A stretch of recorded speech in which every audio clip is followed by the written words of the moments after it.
Physicians score in the top 1% of IQ tests and the bottom 20% of financial literacy surveys.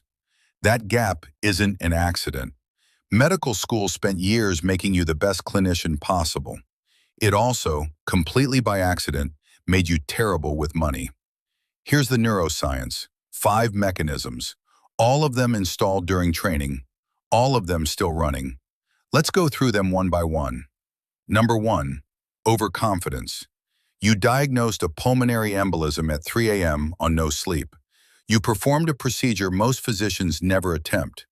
You are objectively very good at what you do, and that's exactly the problem. The brain doesn't separate domains well. High competence in one area bleeds into unearned confidence in another. Researchers call it the halo effect. You call it, I'll figure it out.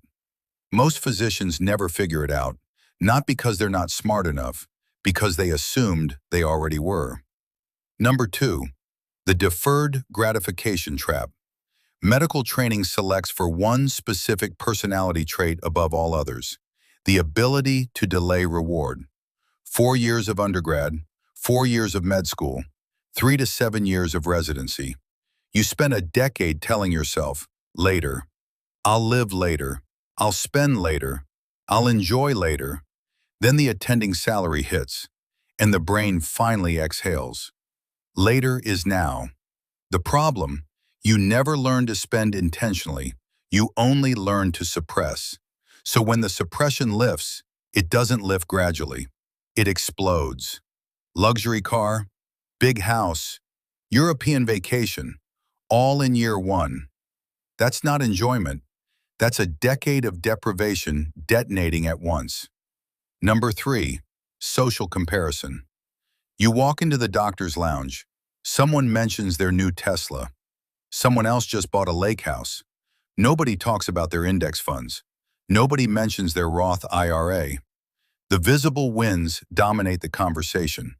And the brain, which is wired to benchmark against peers, takes notes. Silently, automatically. You don't decide to keep up. You just do. Behavioral economists call this relative deprivation. You're not comparing yourself to the general population. You're comparing yourself to other high earners. And that comparison never ends, because there's always someone with a bigger house. Number 4, loss aversion. Here's something most people don't know about physicians.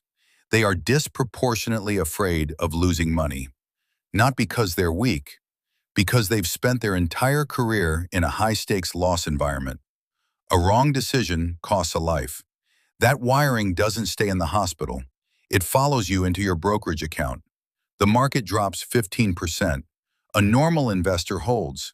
A physician, trained to act decisively when things go wrong, sells, locks in the loss, misses the recovery. Studies show physicians are significantly more likely to exit investments during downturns than comparable high earners in other fields. Fear of loss isn't irrational. In medicine, it saves lives. In investing, it destroys wealth. Number 5, time poverty. You don't have time. That's not an excuse. It's a clinical reality. 70-hour weeks, documentation, patience, administration. By the time you get home, your decision-making capacity is depleted. Psychologists call it ego depletion. Your brain has made thousands of micro-decisions today. It has nothing left for complex financial planning. So you default. You sign what the advisor puts in front of you. You keep the 401k in the default fund. You don't review the insurance policy, not because you don't care, because you are genuinely, physiologically exhausted. And exhausted people make the worst long-term decisions. 5 mechanisms, all installed by the same system that made you a great physician. None of them your fault, all of them your problem to fix. The first step is knowing they exist. You just did that. Subscribe if you want the rest of the framework.